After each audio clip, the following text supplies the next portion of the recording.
Welcome to our channel. Today we how to configure Monday.com AI to automate project updates. Easy tutorial step by step clearly. Open Monday.com and log into your account. Navigate to the workspace where you want to configure AI for project updates. Select the board that contains the project you want to automate. Locate the Integrate button at the top right corner of the board. Click on the Integrate button to open the Integration Center. In the Integration Center, search for Monday AI. Select the Monday AI integration option. Once selected, you will see various automation scenarios listed. Scroll through the scenarios and find the one for project updates. Click on the project update scenario to configure it. Follow the prompts to set the conditions under which updates will be triggered. Define the specific updates you want to automate, such as status changes or date updates. You can customize the messages that will be sent as updates. Set the frequency for when updates should be sent, such as daily or weekly. Once you've configured the settings, click on the Add to Board button.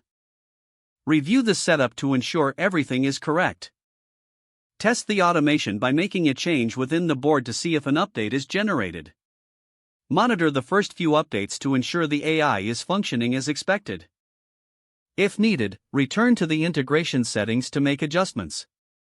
You have successfully configured Monday.com AI to automate project updates. If the page does not load, refresh the browser or try again in a private or incognito window. Make sure you are using the correct email address, then retype it carefully to avoid small typos. If your password is not accepted, use the reset option and create a new strong password you can remember. Check your spam folder for verification or security emails, then complete any requested confirmation steps.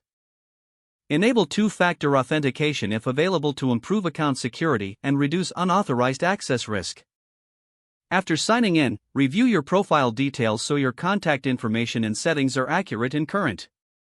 If you see an error message, note it down and try again after restarting your device and internet connection. Log out when you finish, especially on shared devices, to keep your account and payment information secure. Don't forget to like this video and subscribe to our channel for more step-by-step tech guides.